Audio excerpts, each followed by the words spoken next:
Welcome into another episode of the Informing New Zealand Beef podcast, as well as on video for the second season, where we are talking to those that the Beef and Lamb Genetics team met on their recent trip to the US and Canada. Of course, some really insightful, groundbreaking research and development across North America, and the developments that are happening here in New Zealand's beef industry that will be able to drive us forward. So on this particular episode, we're both in South Africa as well as Texas today, and by South Africa visiting, but joining us is Rudolph Linde, who is the Senior Director of Sales and Operations for ST Genetics, actually based in New Zealand though, Rudolph, aren't you, in Hamilton? Yes, that is correct. Wonderful. And from Texas is Jocelyn Johnson, who is a research scientist for ST Genetics in Texas. Welcome, Jocelyn. Whereabouts are you in Texas for our audience? Yep, I'm located in Bryan, Texas, just right outside of our headquarters in Navasota. Wonderful. And you had the team visit from Beef and Lamb Genetics New Zealand? Yes. So we enjoyed having them come in. It was the very last stop of their trip, I believe. So they were ready to make it home, but it was exciting getting to show them a little bit of our beef research facility and talk to them about some of what we're doing. Yeah, so explain to us a bit more about ST Genetics and what elements of genetic technology you cover. Yeah, so this can kind of go between Rudolph and myself. I've been at ST Genetics since 2019, so nowhere near the start of really where ST Genetics or sexing technology comes from with the evolution of sex semen. But with the concept of us being a semen sorting company, I think some people don't realize how we do sell sex sorted semen, and that is a primary business for us. But we really are a high technology, data-driven company that's always looking, at new innovative techniques that we can bring to the dairy or the beef world to improve the sustainability or the profitability of those farmers. Rudolph, what's your background with ST Genetics? Well, I've been, my path with ST crossed when I was asked to join the team in the UK. Now one of our wholly owned subsidiaries, Cogent Breeding, where ST, not long after I joined the company, or I should say not long after they made the final outright acquisition of Cogent, I joined the company in the UK to really help and support with the growth and development of the UK business. But more in particular, Jocelyn referenced some of the tools and technologies. As per se, one of the key objectives really was, one of the first objectives was the commercialization of female genomic testing in the UK and beyond. And then also the application of EcoFeed, something I believe we will discuss a bit later on as well throughout this conversation. But really, it's about, as Jocelyn mentioned again, to just reference what she mentioned in terms of, profitability and sustainability, but ways which we can do that through genetic application, really, and the tools and technologies that we can use. I feel and I think that the value of genetics, dairy and beef, and then dairy beef genetics for a very long time. As an industry, we haven't been really good at demonstrating the value on the applied side, and I think as the evolution of sex semen and various other applications are coming to the forefront, we're in a much better position now to apply these technologies, on farm and demonstrating the value and the increase in genetic gain, but also what that means to the farmer in terms of gain, bottom line, and profitability, and then equally sustainability as well. Jocelyn, how has sex semen impacted the genetics industry in the US? So I think it's just been an entire evolution. I use the word already, but, we started at a time where people thought it was a silly technology that had no application in the industry. And what we've seen is really, it's a rarity to not be using sex semen, right? The flow of the farm and the ability to just accelerate genetic progress all comes with that simple decision and that straw of semen. And so the uptake is only growing readily. And I think we're going to continue to see it be the majority usage in the future. Some of those barriers early on around sex semen from a cost perspective being prohibitive, has that changed a lot, Jocelyn? Yeah, so, when we think about the early stage of sex semen, it wasn't just cost, right? It was also conception rate, gender purity, and cost concerns that kind of drove people to wanting to utilize the technology, maybe on the lowest end bulls that they, had extra semen to spare on, because from one ejaculate, we weren't able to get the same quantity of straws of semen out of that. And so utilizing those high-end genetics was really limited because, people didn't want to use that semen in a more less efficient manner. But if we think about that into the dairy terms, where we've come is through research and technology at ST Genetics is shifting that to where today the cost of the semen is for the value of the genetics, not for the technology of it being a sex-sorted straw of semen. The conception rates are there, the gender purity is there. So now it's more spending the money on what genetics you want and how much you want to drive that in your herd. Rudolph may be able to add some to that as well. Yeah, I think that probably the only thing I will add to that is, sex semen allowed us, sex semen and the use of genomics allowed us really to be very specific with where we want to use sex semen. Not specific because of the technology, but in terms of the genetics that we want to essentially breed from in order to continuously increase the rate of genetic gain. So, as Jocelyn mentioned, with the improvement in technology, it's like any other technologies, there's always going to be an improvement. And that's, ST strive themselves on continuously improving the technology. And we've just launched, Ultra Plus not long ago. And we are now, seeing comparable, conception rates to conventional semen. And so it's not a matter of application, which might have been in the early years of the technology. It's now really being very specific with where we use the technology in order to ensure that we breed from the right females, essentially, in order to make sure we maximize genetic gain for the next, generation of females to come into the herd. Jocelyn, dairy beef or beef on dairy in New Zealand is becoming a huge talking point for how we move away from some of our traditional breeding in the beef sector. Sex semen's been very big in the dairy industry for the selection of quality heifers, and of course now the swing for sex semen into the bull market. How is that growth in the US particularly as well as a growing trend? Yep. So I think it just follows along with the use of sex semen, right? And the realization that we now have uteri that are available for something other than creating that next replacement dairy female. And we can optimize that mating by utilizing some of these beef genetics. And so we've been collecting progeny data for over 4 years now from large numbers of these beef on dairy crossbreds. And it's given us the opportunity there to start looking for the value of this cross compared to a Holstein and how we make this a sustainable process moving forward.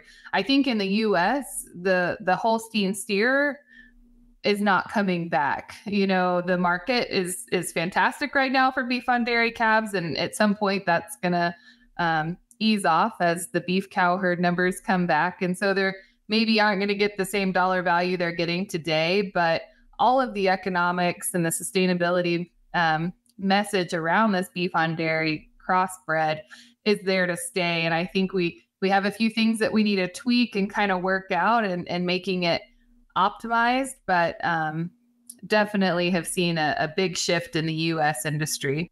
Rudolph, the characteristics around a suitable bull for the dairy beef market here in New Zealand, how are we able to ramp that up? I understand the dairy beef progeny test here in New Zealand that Beef and Lamb Genetics are spearheading is really playing into that, but we're sort of early on in terms of the long-term success of the progeny. So how does it feed back in a feedback loop to the sex semen and traits?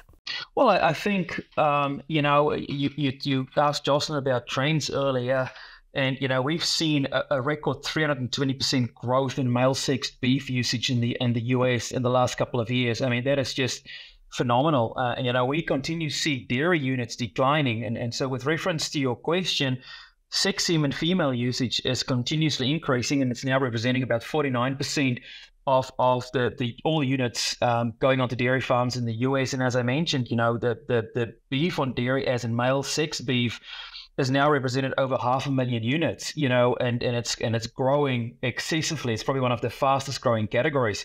We haven't seen that yet in New Zealand. And I think, as per your comments, I think what's starting to happen in New Zealand, and we've been fortunately enough to exchange some ideas with some of the key players, including beef and lamb, and you mentioned progeny testing, is to not just focus almost like single trait selection. I think that's a very dangerous position to be in. And I think for a very long time, and I'm not being critical here, but I think we need to be honest with ourselves, we in the rest of the world as well, although the rest of the world has kind of moved on and now focusing on quality, but in New Zealand for a long time and still we've been heavily focusing on gestation length and birth weight.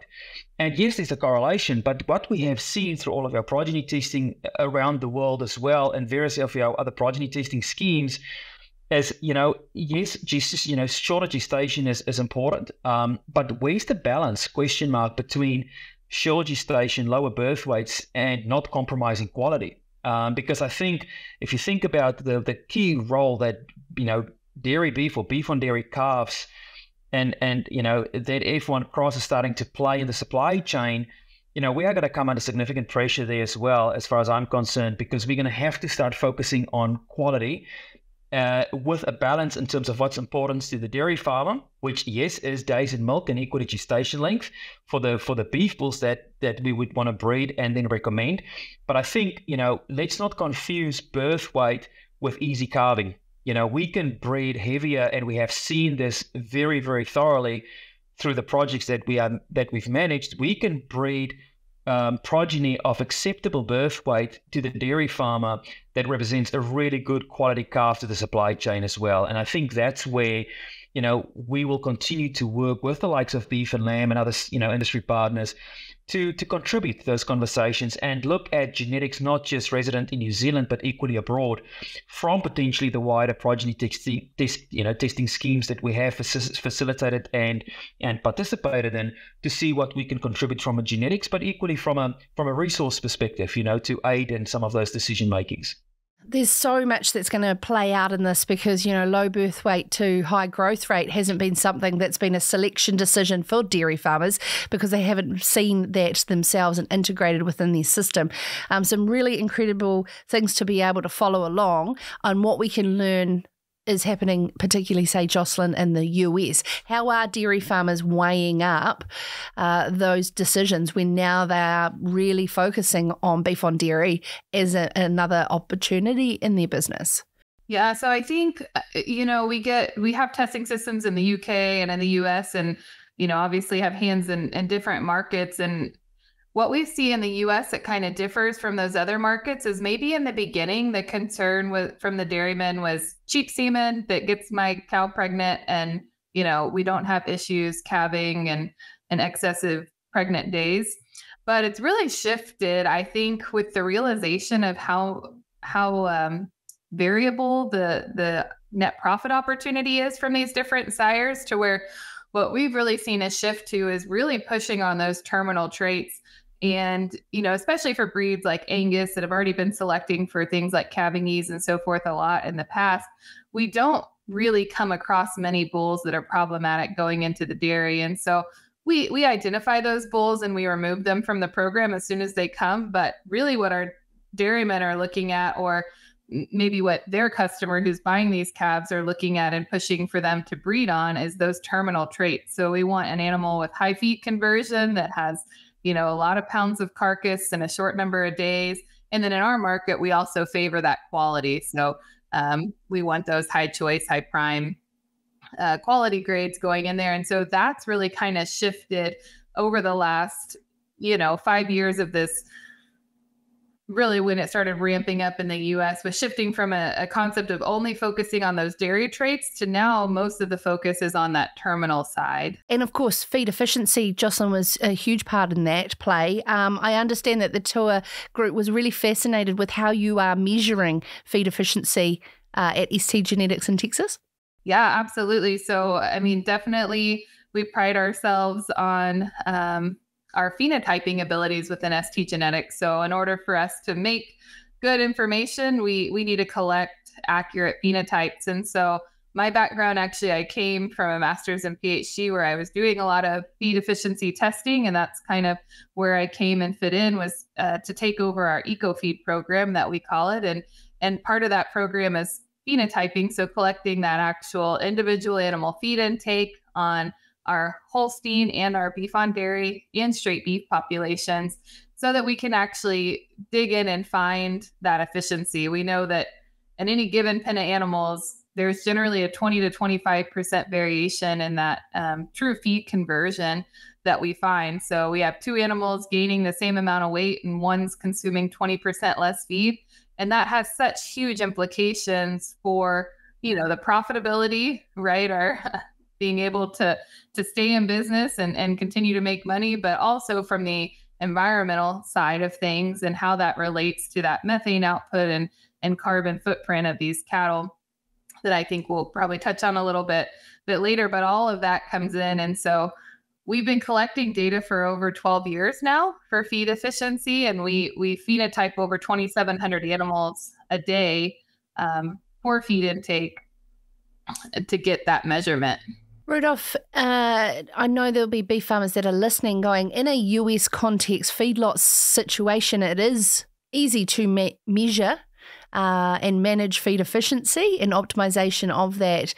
But how can that translate to our pastoral system here in New Zealand around feed efficiency if we are getting some of those US-based genetics? Well, I think the interesting thing is, and what we've seen is, with particular reference, to the cogen business, which I think is important to mention here.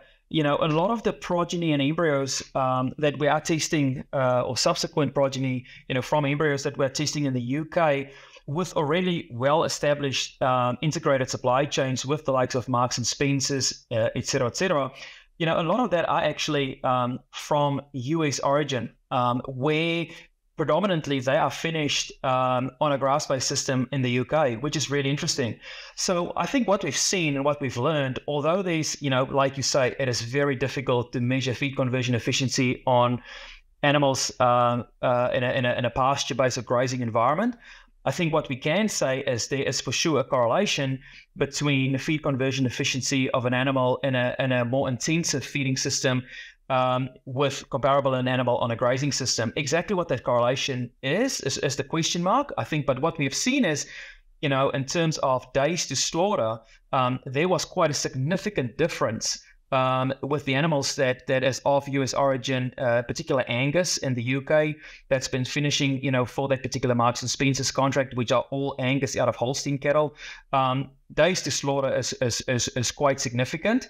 And equally the improvement in the carcass quality. And so, that gives us a very good, I suppose, insight into the various management traits, but also, feed conversion efficiency of these animals on a pasture-based system as well, or grass feed then to some extent. Yeah, so Jocelyn, you mentioned there around the eco-feed index that you have been working on at ST Genetics. Can you just explain a little bit about how farmers would use that information? Yep. So our eco-feed index is simply a feed conversion index that gives the true feed efficiency of that animal. So we publish these values for our sires. So if a dairyman's looking at sire selection from any of the ST or Coget animals, they can find that information alongside their milk production or other traits that they're interested in. And by selecting those animals that have a higher eco-feed, they're going to translate that to feed savings of their female replacements on their farm.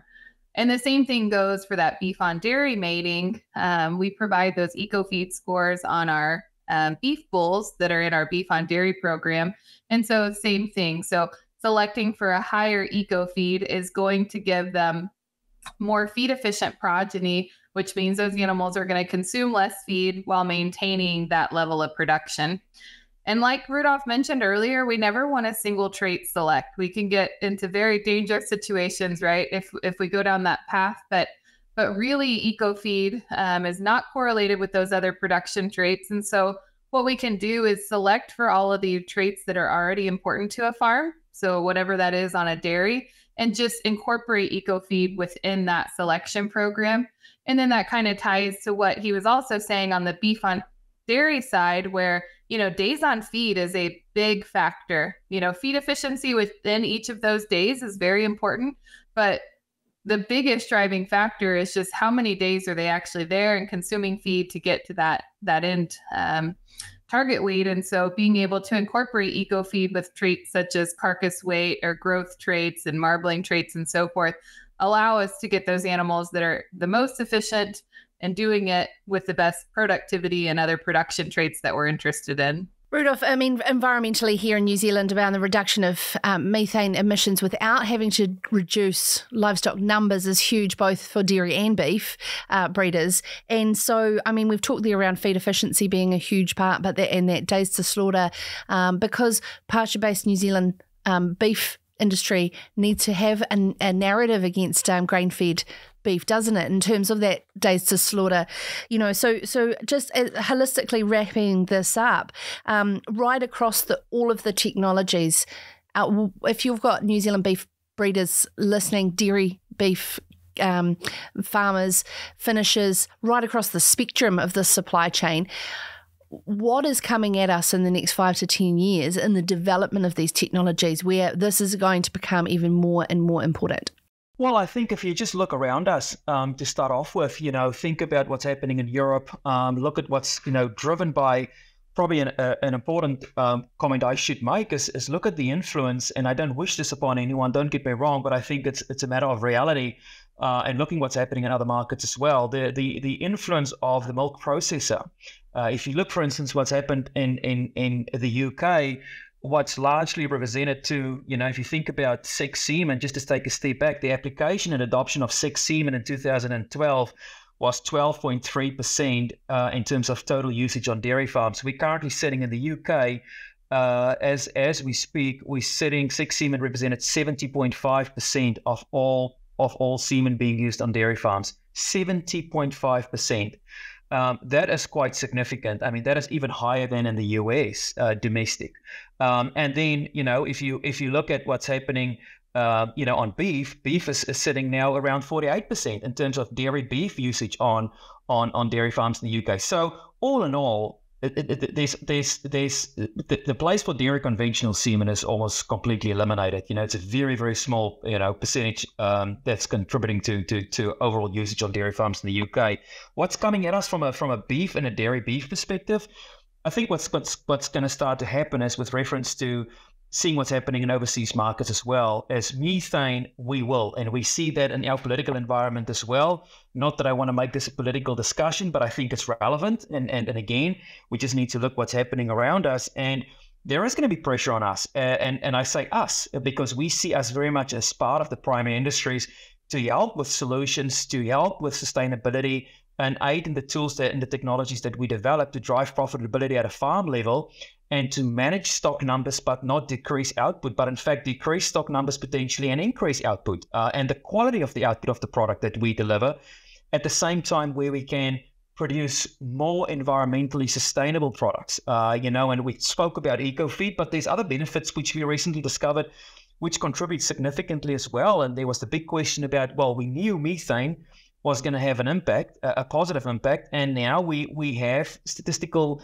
claims and analysis that showcases there is quite a significant reduction in methane, with animals that demonstrate a high level of feed conversion efficiency. And the other one is actually a reduction in water consumption as well. So we learn more and more of what is good for the environment on now a multitude of aspects, not just feed conversion efficiency. And I think that's what's going to be important. If there's one message to the beef farmer in New Zealand, is how can we potentially adapt and utilize overseas genetics as part of these selection parameters by looking at what has been done, for instance, with ST Genetics across multiple breeds, and how can they start implementing the use of some of those not just technologies, but equally genetics and their breeding programs in order to ensure that we deliver domestic genetics to dairy farmers and on-farm with a positive environmental and profitability output at the end of the day. And because those genetics are there,